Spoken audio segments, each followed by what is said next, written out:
सहनाववतु सहनौ भुनक्तु सह वीर्यं करवावहै तेजस्विनावधीतमस्तु मा विद्विषावहै। ॐ शान्ति शान्ति शान्तिः। गुरुर्ब्रह्मा गुरुर्विष्णुः गुरुर्देवो महेश्वरः गुरुरेव परं ब्रह्म तस्मै श्री गुरवे नमः। तस्मै श्री गुरवे नमः।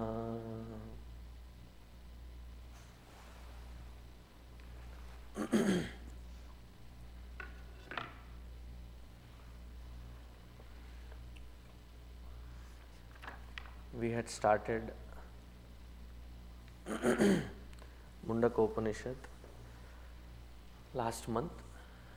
We have seen through the first chapter, and the first chapter very interestingly speaks about Vidya and Avidya, and how many seekers focus on the avidya, considering it to be the ultimate, considering it to be the end or the very purpose of our life. Having a car can be a focus of a teenager. One of my icebreakers when I get into 9th through 12th graders, not 12th, 9th through 11th grade, is the first question that I ask is, what is a car that you are planning to own? And that's such an icebreaker. Each one has their own imagination, because each one of them thinks that that is the purpose of their life, to have and own a car. But pretty soon the novelty of having a car, it dies.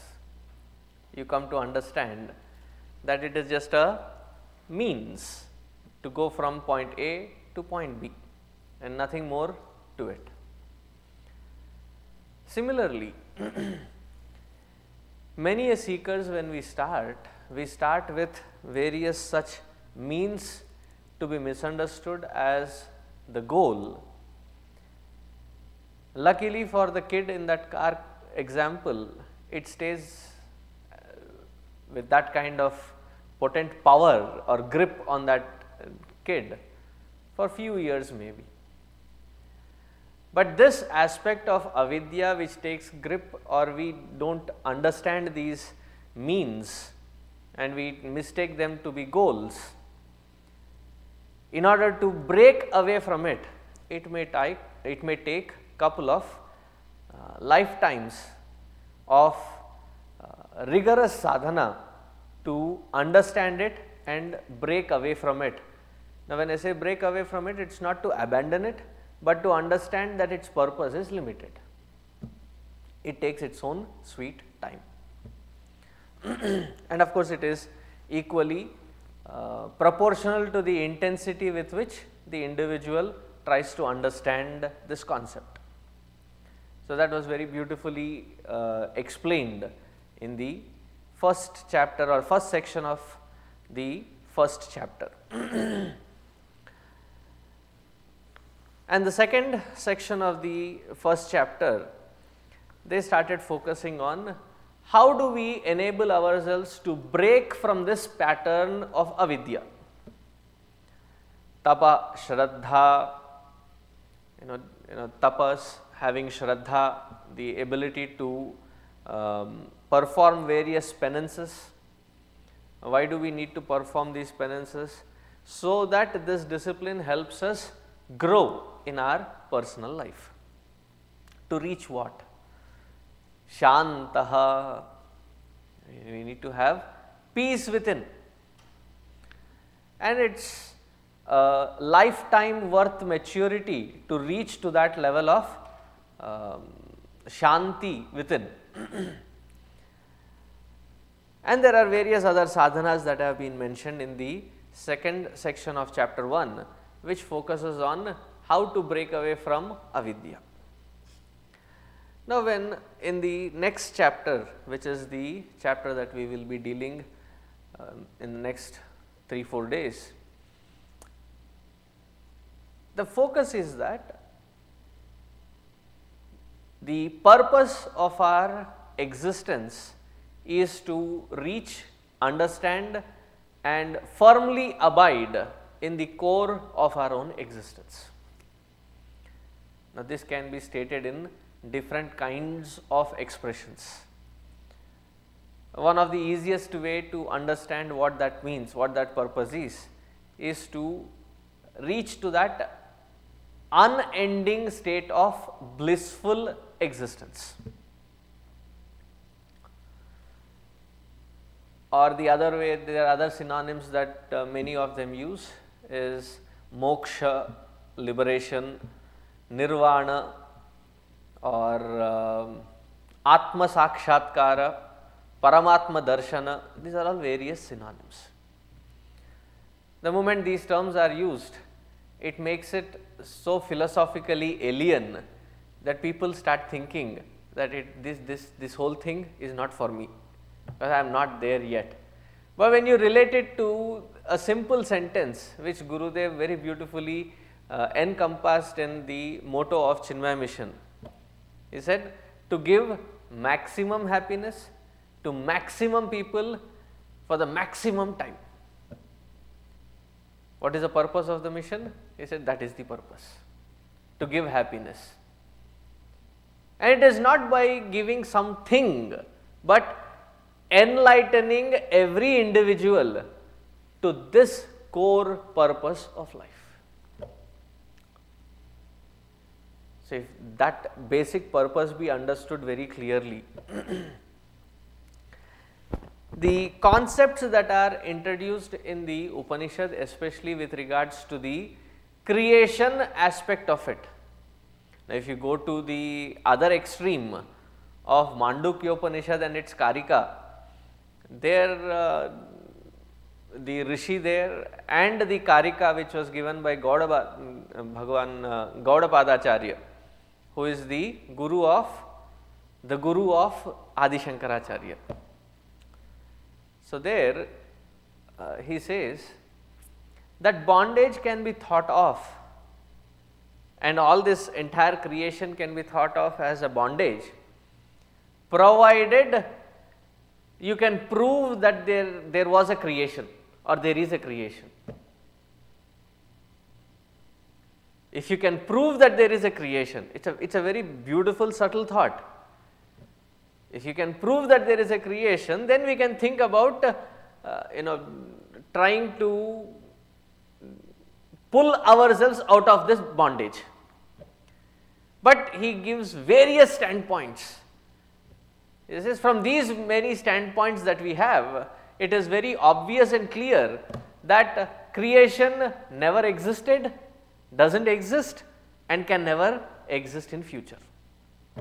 Hence, therefore, there is neither creation nor bondage.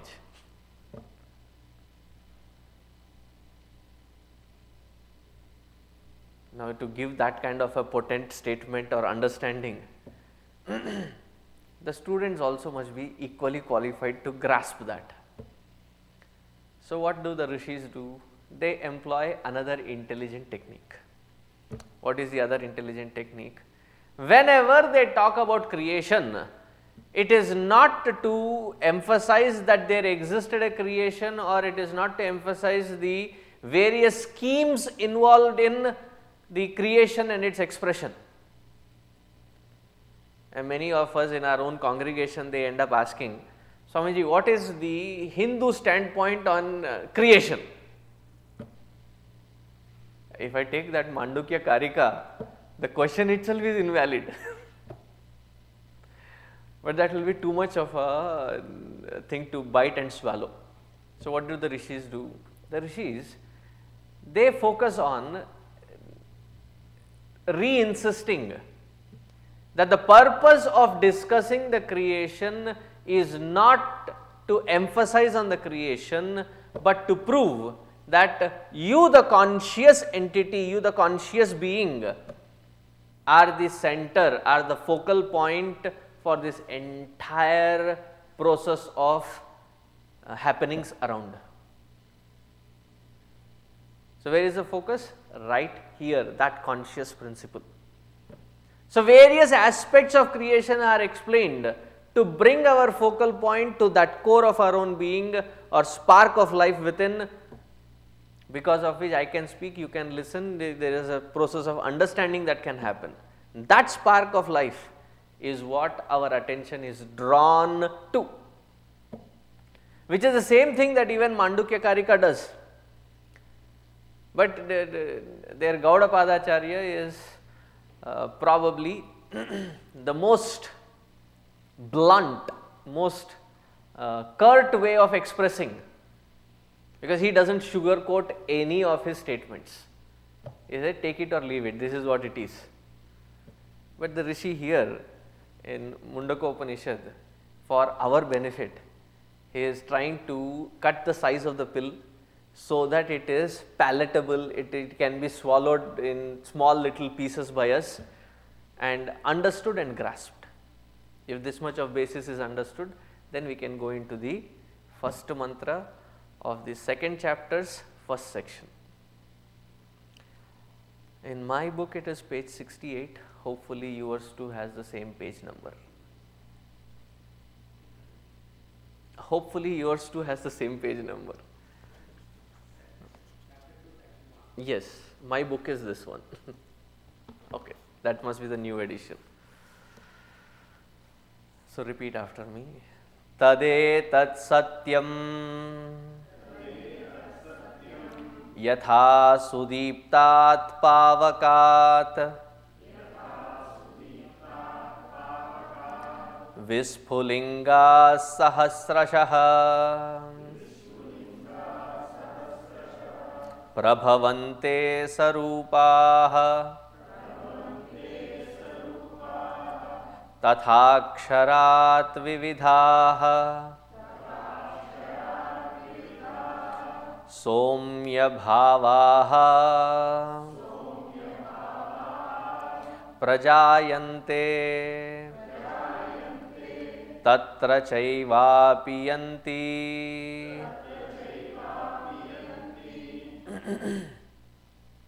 Hey Saumya, Saumya, oh dear one. See, the rishis have always addressed the students as, oh immortal one, oh dear one, you are dear because you are the immortal one, various things, trying to, even in the address, the Shishya, why go to the Shishya? We also are in our own lives give instructions to various people around us. Supposing we are the boss, manager, or we have few people working under us, so we keep giving instructions. At our family home, we give instructions to our family members. How difficult it is to convey a simple thing to another person. See, in the marketing field, to sell a vastu, an object, is very easy. You give a demo and it proves its worth and you can sell it. Car, take them for a test drive, it speaks for itself. To sell a concept, to get across and give a concept, an idea, so that it is flawlessly understood, it is a very frustrating job. And those of you who are in the teaching field will definitely agree with me. And the most subtle topic to speak on is Atma Vidya. And in that field, the Guru shows the utmost patience towards the student. Probably because that is what it means, Sahana Vavatu, Sahano Bhunaktu, Sahaviryam Karavavahai. May we put effort together so that it does not yield any negative vibrations around you or me. Ma vid vishavahai. May there not arise a situation of any negativities between you and me as a student and a teacher. That is what is that prayer. Why? Very easy to lose patience. Because the same concept has to be explained again and again with a new vocabulary, with a new approach. And probably the teacher has that kind of patience, because I have had teachers who have had that kind of patience towards me. In spite of the nth time me questioning the same thing in a different attitude or a different angle, with a smile have been always welcomed and the answer was given. Now looking back, the reason must have been only one. Not long ago, they were at a stage where I am right now. When you know that you have gone through it yourself, you understand where it hurts the most. And the eagerness that in spite of all these various conditionings that block you from understanding this, you still put an effort towards learning it and understanding it as an encouragement. The Guru always talks to the Shishya saying, "Hey Saumya." He doesn't get irritated, lose his patience and say, "You stupid dumb fellow, how many times do I have to explain the same thing to you?" Could have been done, or much worse can be done. But the Guru always shows that patience in calling him, "Hey Saumya, O dear one." Etat satyam. This is the ultimate truth. If you have been following the first chapter, both sections, when they were talking about the avidya, they said this is the truth. When they started talking about the patterns of avidya that can be broken, they said this is the truth.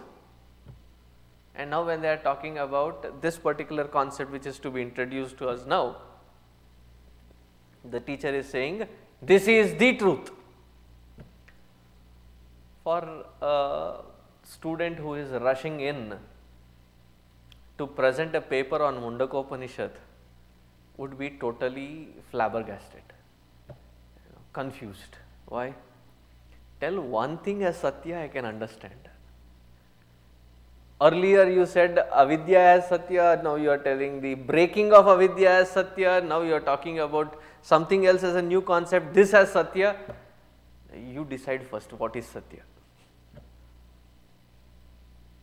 All of them cannot be Satya.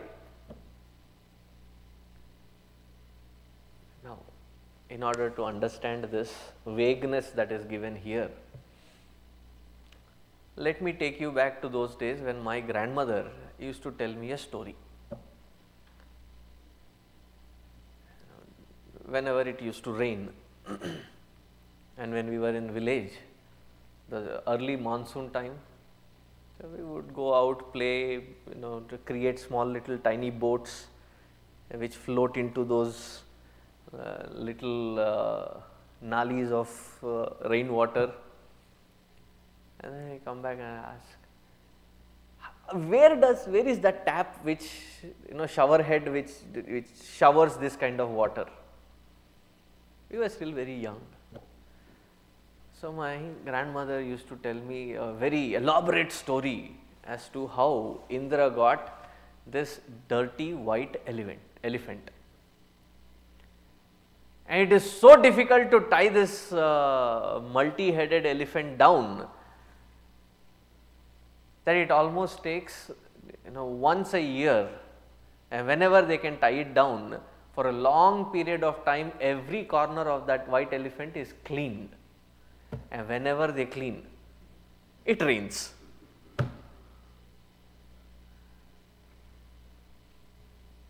It worked dual purposes. I stopped playing in rainwater. Why? Yucky water, that elephant, unclean elephant's cleaned water is coming down. And to prove her case, she used to say, look at that water, can you see it? How dirty it is flowing. And if it falls on dirt, it would be turning into dirty water. But at that age, we thought that dirt is coming from up there. Now you and I know, is that real? And don't tell me, okay. Let me tell you, it is not real.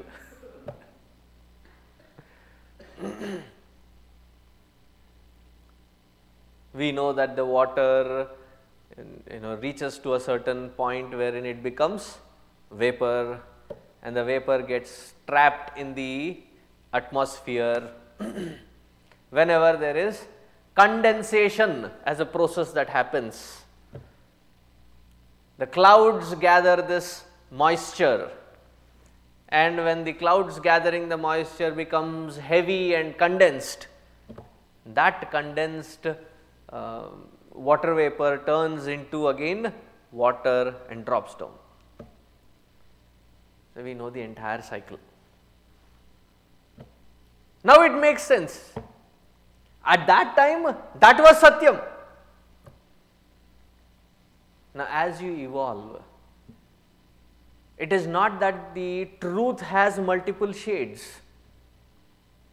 It is that our understanding of it makes it appear as if it has multiple shades. Even in our day-to-day lives, we believe certain things with such conviction. Why? Because at that point of time and space, we with our own experiences and maturity come to understand that that aspect which I am convinced of is the truth. As our maturity grows, our convictions strengthen with finer details of clarity. Similarly, here when he says tadetat satyam, it was not out of confusion that whatever he takes and he says, okay, this is truth for now. That is not how it has to be misinterpreted or misread. Tadetat satyam. Yatha sudiptat pavakat visphulingaha sahasrashaha prabhavante sarupaha.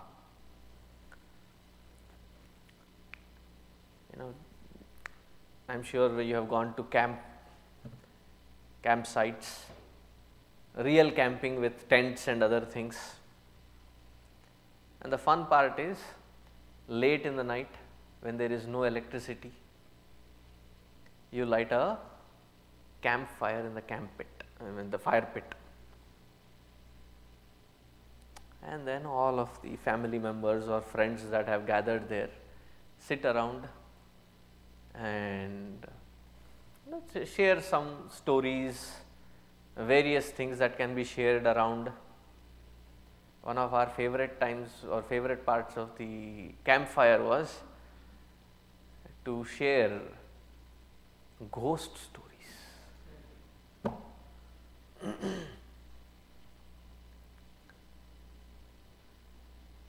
And whenever we had the Balavihar camp, the Labor Day camp,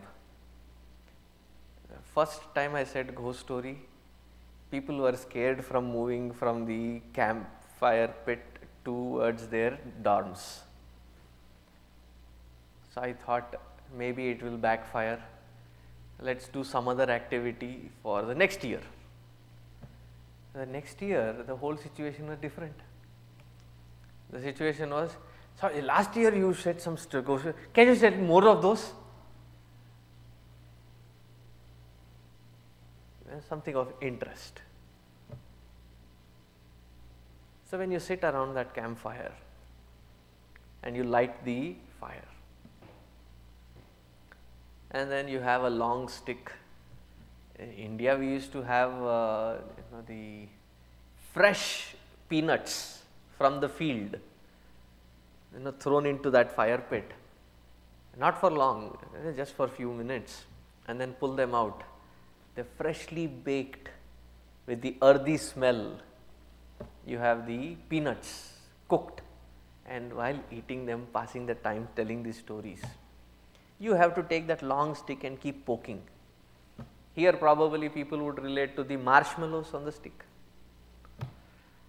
So you have to reignite certain places of that fire. So you poke that stick around and push the wood. So when you do that, what happens? Visphulingaha sahasrashaha prabhavante. Visphulingaha, there are a lot of these sparks that emerge from that fire. How many? Plenty of them. How are they? If you are not careful, if one spark falls onto your cloth, it leaves its signature on your cloth.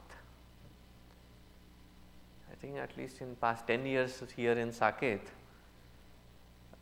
when we do puja, especially Havan, at least one dress of my Havan to be dedicated for, one dress per Havan to be dedicated for the Havan. Why?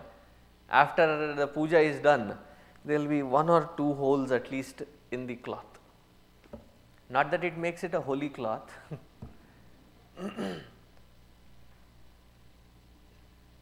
Because even that little spark which falls, it pulls the same quality that the fire has.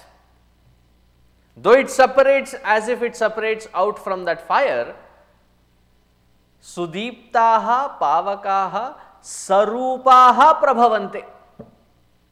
With the same quality as the fire, that these sparks emerge from that fire.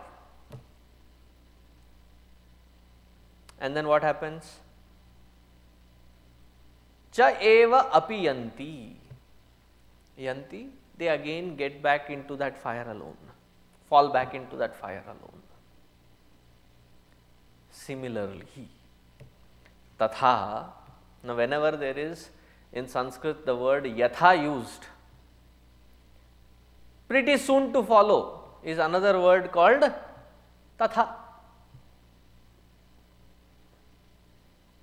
Tatha aksharat vividhaha bhavaha prajayante. Similarly, aksharat from the immutable, kshara, that which can be broken into pieces. Akshara, that which cannot be broken down into pieces. See, in Sanskritam, the Varnamala is called Akshara Varnamala. Why is it called Akshara Varnamala? Because you look at the vowels or the consonants, each one of them is in its primordial state wherein it cannot be further broken down.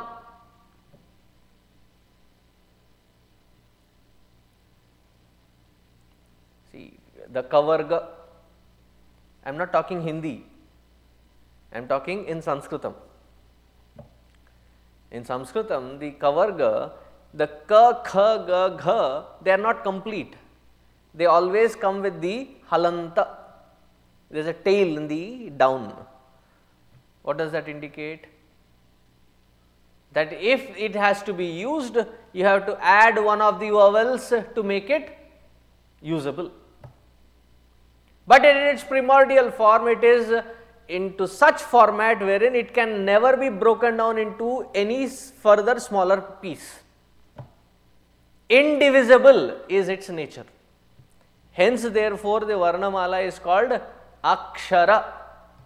Akshara, that which cannot be divided any further. No Sandhi Vigraha can be done any further. Now, similarly, here Akshara, the indivisible truth, that supreme reality, from that supreme reality, Vividhaha bhavaha prajayante. Various kinds of bhava, pluralities, express forth, emerge from that one indivisible truth. And after having expressed and existed in their tenure, what happens to that? It again goes back. Cha eva api yanti. Yanti is to move forward or move back again. To move forward or to move. That is why in Hindi they say the mode of transport as yatayat. Yatayat, mode of transport, why is that root word again is yat, coming from this yanti, that which moves back. Where does it come back? It merges back into that infinite, indivisible truth again. It merges from there and emerges from there and merges back into that reality alone. And as long as it is existing, what is this entire different bhavas expressing? It expresses the same qualities as that which the fire has, and the sparks carry that quality. Similarly, all the world of plurality is expressing an aspect of that Paramatma alone.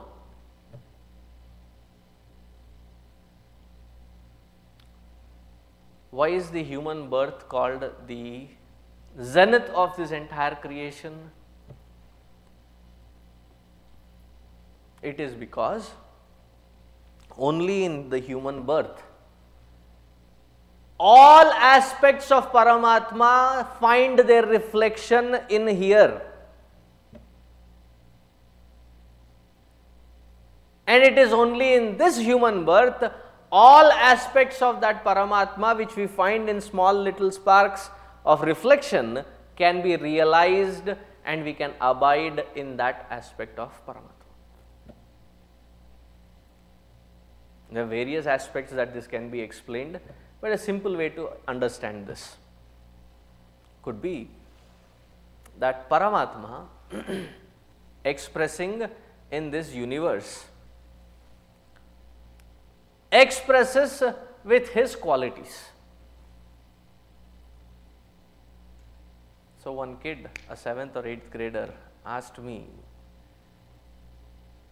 after having worked in a certain field for 20 years, you come to think that all frequently asked questions are repeat, but there are some questions that take you by surprise,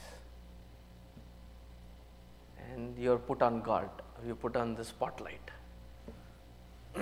One such question was, one kid, 7th grader, asked me, you say that, I was explaining to them Prahlada Charita, I think, that every aspect of this creation is nothing but Paramatma.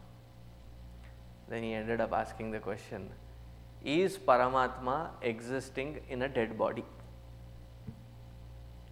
The first time I heard it, it took me by surprise. How do I get down to that level to explain that Paramatma, whether he exists or not, in a dead body? Every aspect has is an expression reflecting an aspect of Paramatma in that dead body or in anything which is inanimate. The aspect of Paramatma which is reflecting or which is expressing is called the Sat Swarupa. Sat Swarupa, existential reality. And because of that existential reality, we cognize the world that we see as existing. What is there in my hand?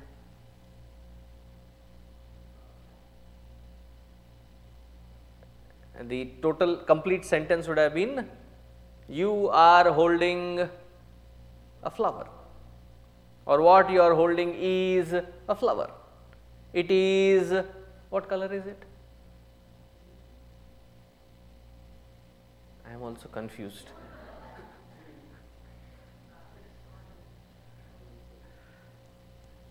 Peach, that's a good way to describe it, because it is neither pink nor orange, somewhere in between.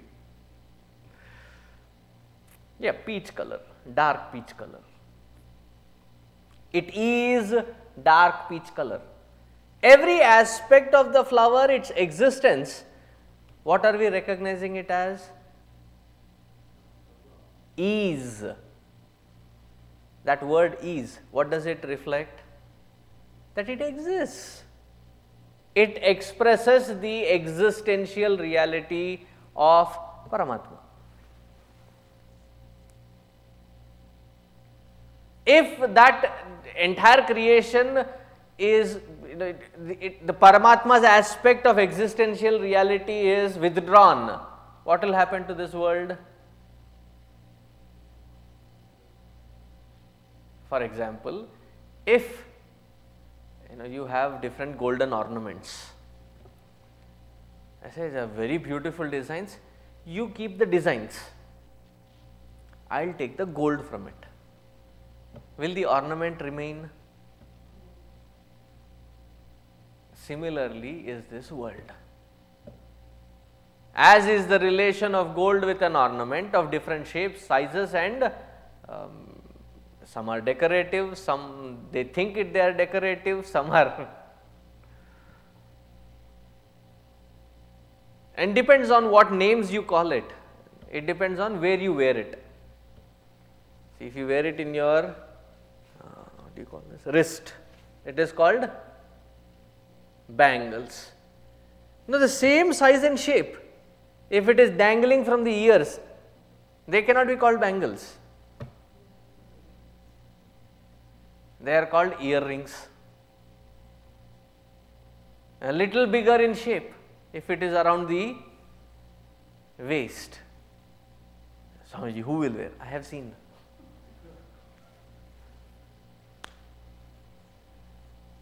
It's a golden belt. At different places the name changes, the gold still remains the same. Similarly, Paramatma expresses in various forms of plurality. Different aspects are expressed. And in human life, in a human form, all aspects find its reflection. We exist and we have the scope of cognizing. Cognition is not because we have an intellect, because it is the nature of Paramatma to illumine, and we have the scope of blissfully existing. Scope. How near or how far that scope is, it's your individual preference. But we have the highest probability in comparison to the entire creation. Tatha aksharat vividhaha saumya bhavaha prajayante. Now, what are the things from what these things are coming out from? So, the explanation is given here. They say in the second mantra, Divyo hyamurtah purushaha sabahyabhyantaro hyajaha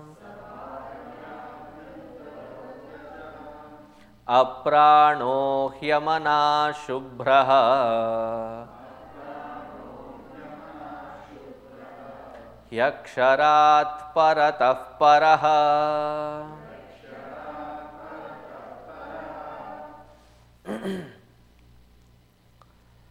Divyaha hi amurtaha purushaha. See here, in Sanskrit, we have to be very careful to understand what word is used in what reference and in what context. Here when they say Purushaha, it is not with reference to gender. That word Purushaha has a different definition here. Adi Shankaracharya ji in his Bhashya, he very beautifully portrays it and he says, Purushaha can be explained in Purnatvat Purushaha or Purishayanatva Purushaha. Purnatvat Purushaha. Why is the Supreme called Purushaha? Because of its completeness. That Supreme Paramatma is recognized as Purushaha. By definition, that which is complete unto itself without having to depend on any other variables. Because the moment you depend on something for your existence, that which you depend on is subtler than, more powerful than you who is surviving on it, and you are not complete. And that which is complete unto itself, that which can exist by itself unto itself without having to take any support, is called Purushaha, Purnatvat Purushaha. And he says, Purishayanatva Purushaha. Even the Jiva can be called as Purusha. Why? Purishayanat. Because that Jiva enlivens the Pura. Pura, the city.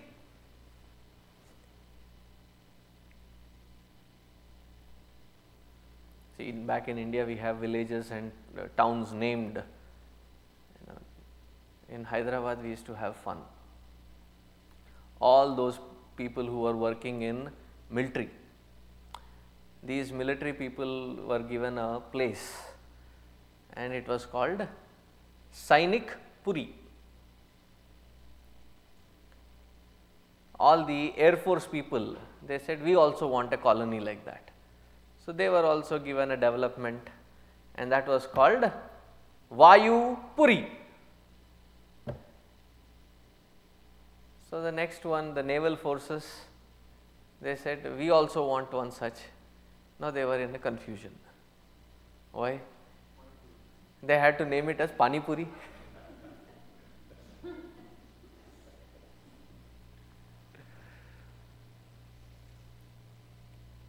See, Pura, what does it have? It has various components. There are farmers, there are carpenters, there are blacksmiths, there are goldsmiths, there are masons. All of them come together in an equal balance to maintain that particular identity of a town. Nobody is greater or nobody is smaller. Everybody's involvement, everybody's participation is equally important. Similarly, all these various organs of perception, action are brought together, all the pranas are brought together, various aspects are brought together, and all that which is assembled is enlivened and functions for that which is enlivening it.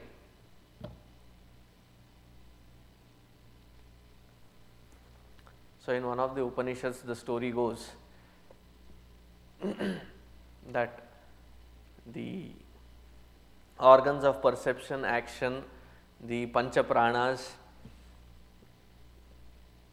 antakarana, all of them had a fight. They came to the intellect. They said, "Hamari mange puri karo." We all have been slogging, we all have been working, but we feel that we are not that important. Whereas we know how much we slog, how much we put in, nobody ever recognizes us. Nobody ever appreciates our effort. So we need to be, recognized, and not just recognized. Among all of us, you also have to recognize who is the best. How ridiculous, right? The eyes, ears, nose, mouth, the skin, the hands, the legs, they are all fighting internally. Decide who is the greatest. So the Buddhi came up with this plan. Let us do one thing. In order to find who among you is the greatest, each one of you will go for Tirtha Yatra.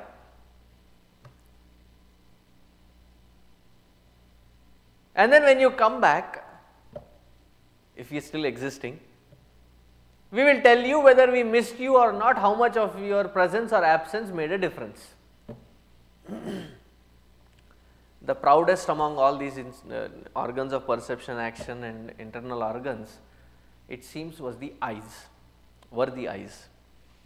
So they came out and said, I will prove my greatness. I will be the first one to go out and prove my greatness. So the eyes went out. Eyes came back after a year. So eagerly awaited there and said, so tell me. The rest of them said, so what? Thanks that you were not there, said the ears. I could realize, I could hear so much which I was not paying attention to. But anyway, you have come back, we will readjust. But your absence has not threatened or put us in any vulnerability. We survived like a blind man. So every organ went out.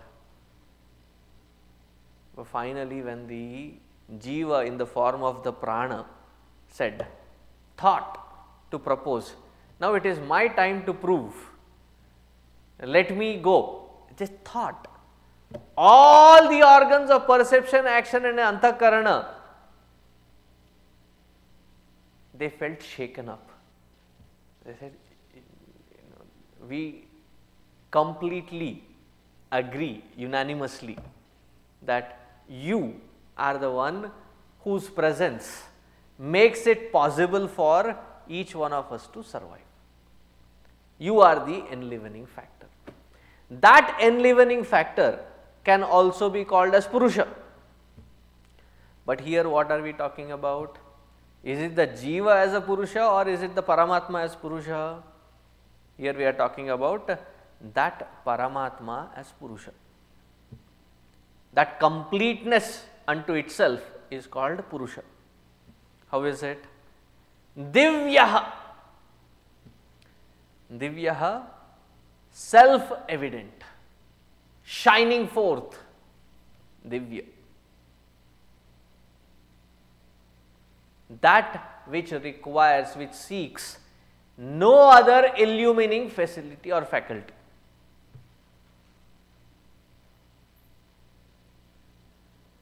So which means that I exist, hence therefore I can think.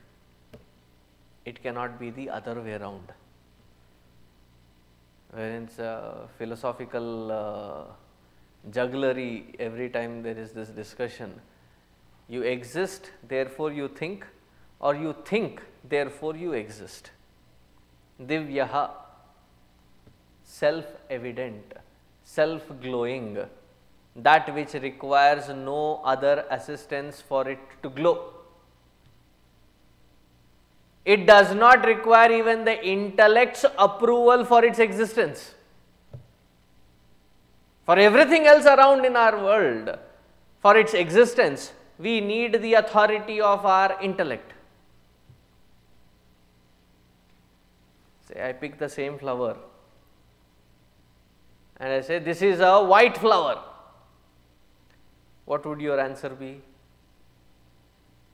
Dekh nahi sakte. This is not a white flower. Now, who is challenging that this is not a white flower? For everything around us, we need the intellect's approval, intellect's authority to accept or to reject.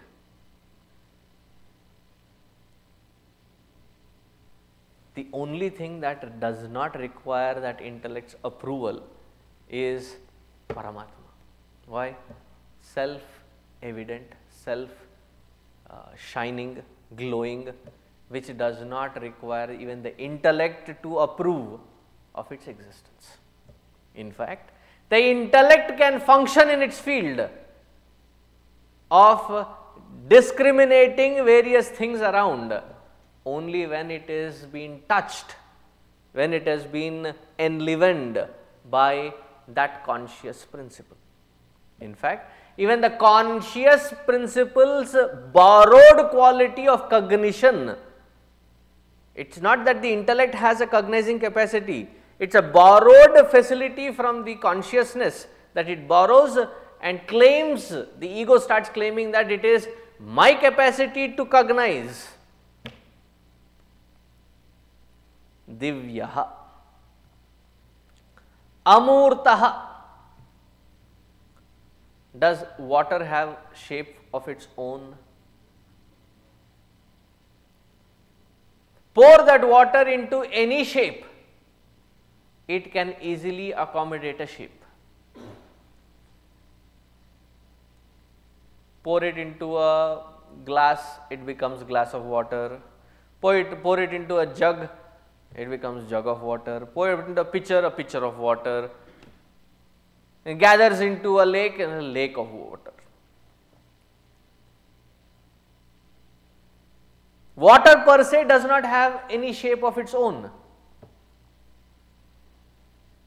and it is in its subtlety the second element. Earth, water, fire, air, space. In its subtlety, it is just the second element. The second element in itself does not have a shape. How can that which is subtler than all five of these have a shape of its own? Not having a shape of its own has its own benefits. It can support any shape that it can accommodate. Pour that water into a balloon. Yesterday was Holi, right? So I am still.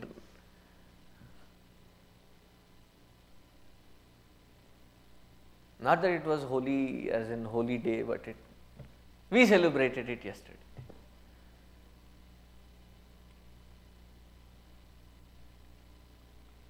So you pour that water, color water into that balloon, it takes the shape of the balloon.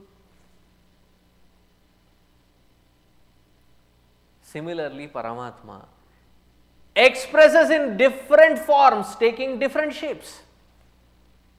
Why? He per se does not have any objection to any shape.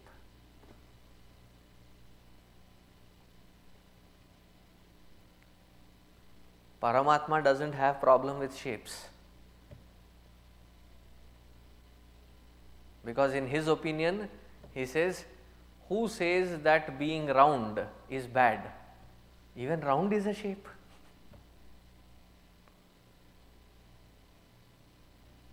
Swamiji, no Swamiji, I am going round and round, I should reduce. For Paramatma, even that is a shape, he can accommodate even in there. It is a Jivatma who has a trouble with that shape. So you can use the logic either ways. If somebody says, kuch karo yaar, do some exercise, you can say, I the Paramatma doesn't have any objection with this shape. You the Jivatma have a problem with this shape. Why? Mundakopanishad very clearly says that Paramatma having no form can accommodate any form.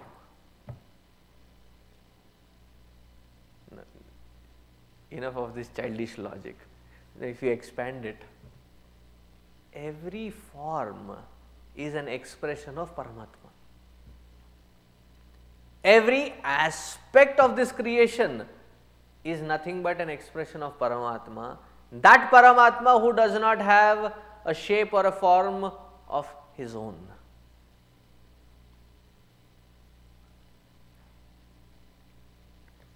Suddenly on one Sunday evening, unannounced, a true Atithi, the entire family comes in, 4 or 5 people, and you had a very simple meal. You had some dal chawal, and now there are 4 more people joining in. So what do we do immediately? Simple. Instead of having dal, you will have rasam. Why? Into that dal, you have to pour more water.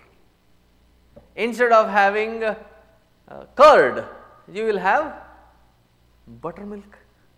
All that you have to do is beat it and add water. If there are suddenly 2-3 customers asking for more milk, what does the milkman do? Add water. Why do they add water? Because it per se does not have a quality of itself or a shape of itself, and hence therefore can be accommodated into various formats. Similarly, Paramatma does not have objection in expressing in different aspects of this world. If we say, I do not like something or hate something, despise something, what are we actually despising? What are we actually ending up hating? Paramatma in that form, isn't it?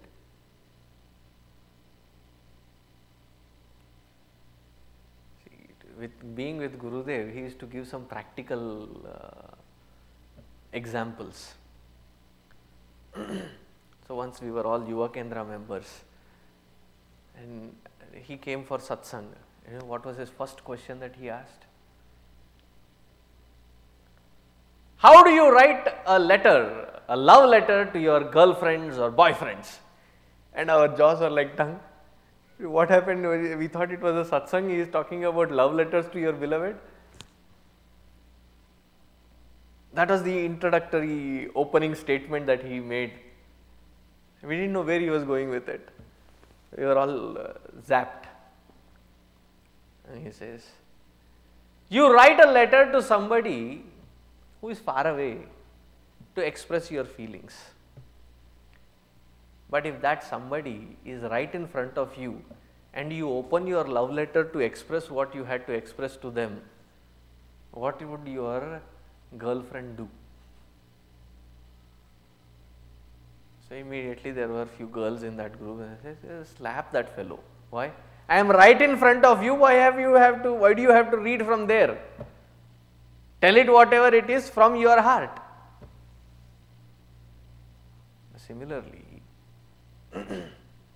when we are sitting in front of the Lord, the highest act of meditation, connect to that divine within. But instead, if we are focused only on, the Lord is there and you are struggling, Vishwam, Vishnur Vashatkara, Bhuta Bhavya Bhavat Prabhu. The Lord is there right in front of you, express your love, connect to that Lord, and you are lost in words. And He is not limited to a certain time, He is not limited to a certain space, He is not limited to a certain form. Therefore, the Rishis ended up worshipping every aspect of this creation. Birds, we worship birds.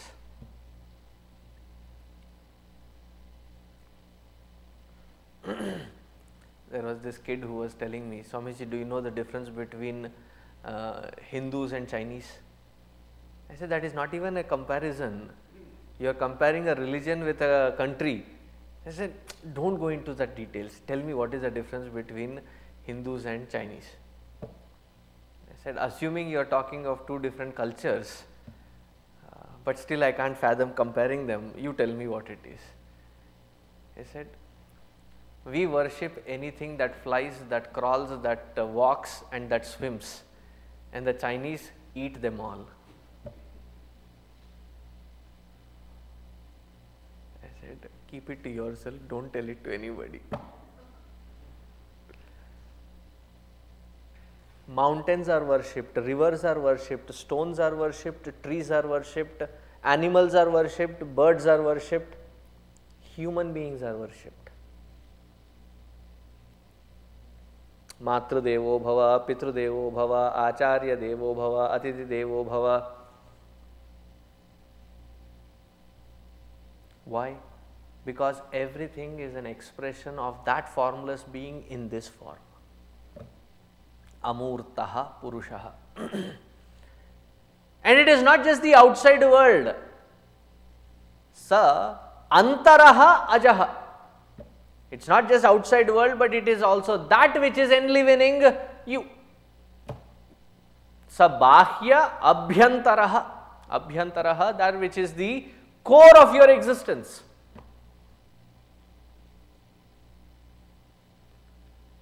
And then this whole thing may lead to saying that, but I am born, I will die soon. He says that Paramatma is unborn. So that which is unborn, can it be destroyed?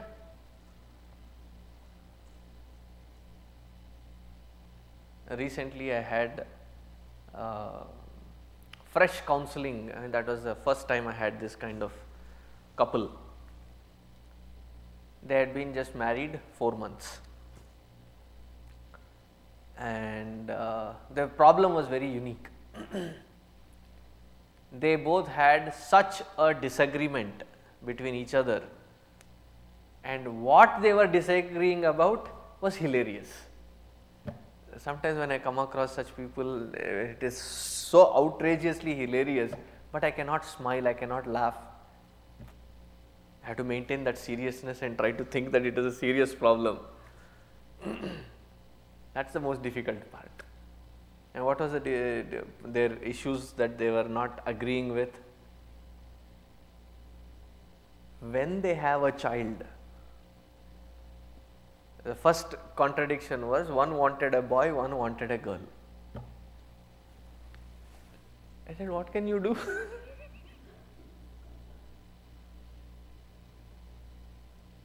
Is it in your hands? I can only pray and wish. My wish is that you have twins, one boy, one girl. And then what to name that child? My mother, when she was there, I want to keep my daughter's name, continuing my mother's name. And it is such an old name. I want something new. Har cheez pe, everything. Naming was a problem, whether to raise that child here or whether to raise that child back in India. Everything was, that is why Swamiji, we have thought we cannot live with each other. And I said, बेवकूफ हूँ, पहले पैदा तो करो. And that problem which is not existing, you are quarreling and saying that you cannot exist together. I said, come back to me when you have created one problem. Then I can find a solution for it. That which is not born, I used to think until I met them, can never make you vulnerable, can never agitate you. Now here are those people who imagine and create anxieties and stresses purely out of their functional intellect. Nothing really there.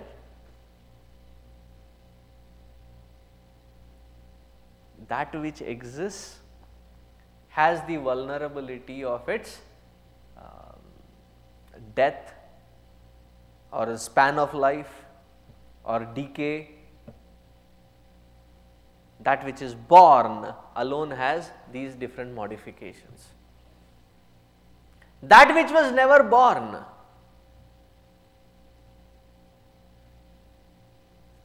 Which relates back to our introduction to this chapter from the Gaudapada Karika. He says, bondage, which bondage are you talking about? Bondage of something really is a great issue to think about only if it exists. And you say you are bound by this samsara, samsara is non-existent variable. And he goes very mathematically in his explanation, very logically. You cannot go wrong. There is no existence or no creation as existence. So that which is non-existent, how can it become a problem? How can it bind you? If at all you feel bound, it is purely incidental part of your imagination. So he just shoots down the entire row of logics that we carry around on our shoulders with one thing that he says. That which never was born can never become a problem. Ajaha, apranaha, amanaha, shubhraha. Shubhraha, purest of all. There is nothing that can contaminate, there is nothing that can be the cause of its impurity. Such is the state of its purity. See, as I was talking about Shubhraha, I just watched, I didn't observe it till now, I just watched a couple of black lines. Then as I was talking about Shubhraha, my thought went out somewhere. Where did this black line come from? Taza khabar, I mean, like as it is happening in the mind, I am talking. So suddenly I realized that the last batch of clothes that I had to run in the washer, I must have included my pen also, which is of black ink and which has retained its signature here. See, cloth or any material in this world, however pure you want to maintain its purity status, there are enough things that can create impurity in it.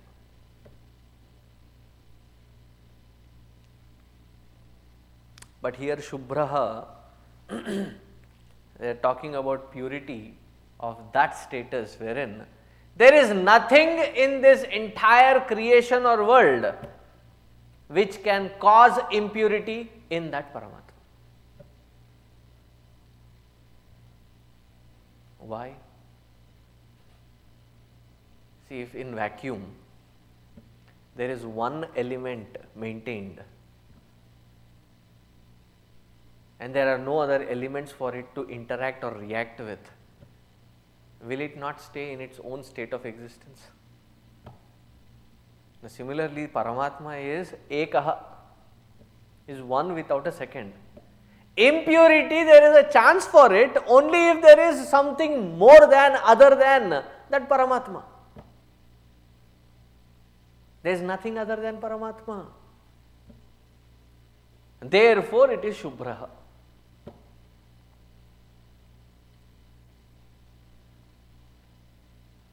It is like saying, why is the house so clean? Because we were never home. Because we and the kids had gone out on a vacation, so the house is clean. What happens if you are there? There are high possibility of everything that is in a serene condition will be disturbed from its natural state of disposition. There is nothing that can cause that kind of a disturbance in Paramatma, because there is nothing which exists other than Paramatma. Ekaha Shubhraha. Aksharat paratah paraha. And that which is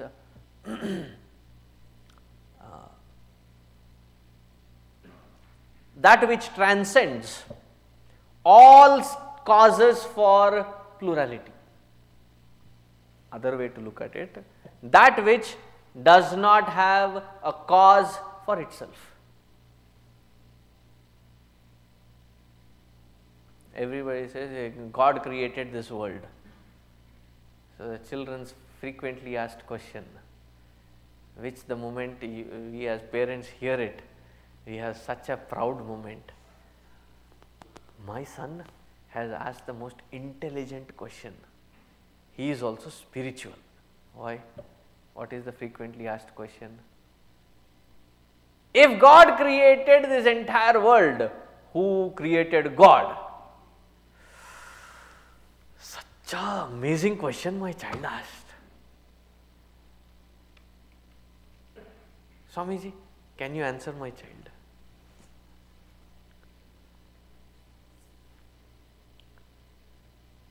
That which is eternal does not require a cause for its existence. If there was a cause, then it was not eternal in the first place.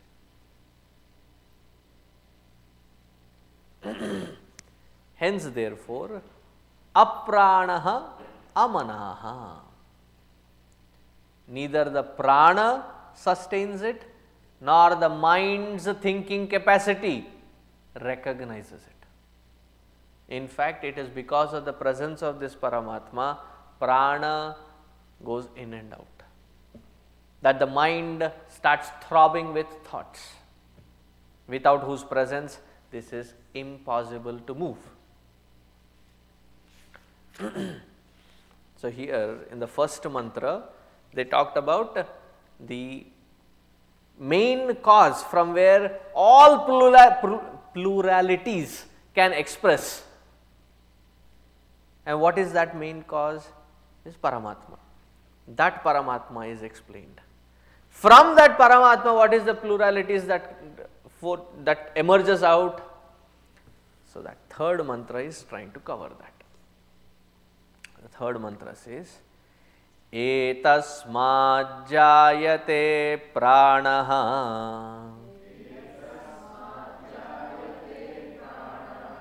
manas sarvendriyani cha kham vayurjyotirapaha prithvi vishwasya dharini.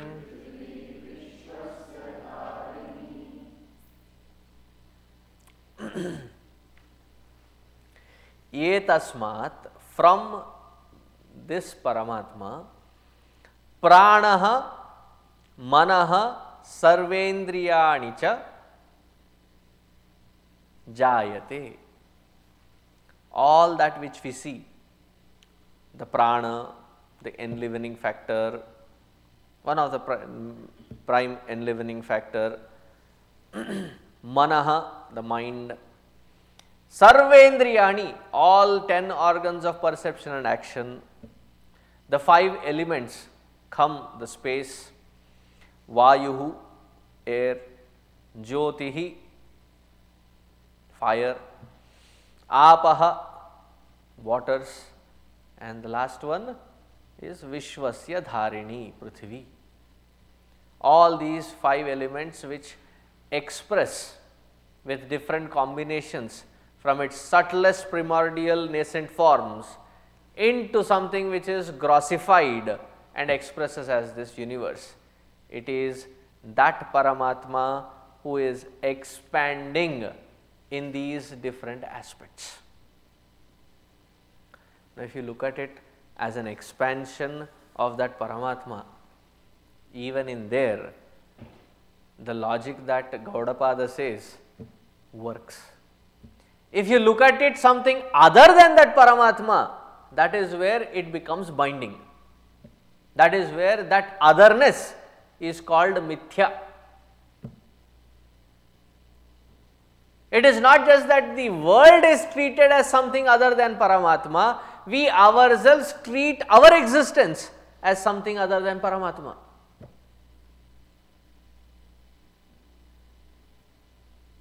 I have an identity that I have created of myself, and I want everybody to respect that, everybody to adore that, everybody to accept that. If that adoration, that admiration, that acceptance is not there, then I start finding it difficult. Then I start thrusting that. And then it looks cute when a kid says it, but irrespective of that, everybody says it. Nobody loves me no more. I am a loner. Nobody loves me in this world. What is the status of Paramatma? And where are we stuck? All that which is the cause of this samsara is not because of Paramatma, is because of the otherness that we see, the mithyatva that we see, and give validity to that mithya. That is what is binding us. So, continuing further in the next mantra, he says, we will read the mantra, see it tomorrow. Agnir murdha chakshushi chandra suryau. Chakshushi chandra suryau. Dishashrotre vagvivrutascha vedaha. Shrotre vagvivrutascha devaha. Vayu prano hridayam vishvamasya.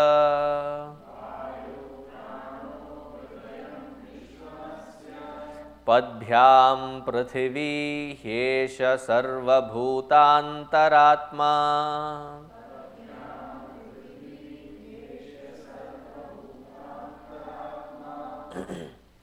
So before the cookies were baked, individualities that were, there was the first cookie cutter that was expressed. Very confusing, very simple. Is that for the entire creation to express, the first Virat Rupa expressed. The cosmic totality expressed. And how was that cosmic totality? That is explained here in 4 lines. This is the beauty of the Upanishad. The entire Purusha Suktam is squeezed into these 4 lines. So, essentially I can end up speaking the next 4 days about this or continue with the next mantra, but we will see the meaning tomorrow, because it needs that kind of a depth of time to understand it. Om Purnamadaha Purnamidam Purnat Purnamudachyate Purnasya Purnamadaya Purnameva Vasishyate. Om Shanti Shanti Shanti. Harihi Om. Shri Gurubhyo Namaha. Harihi Om.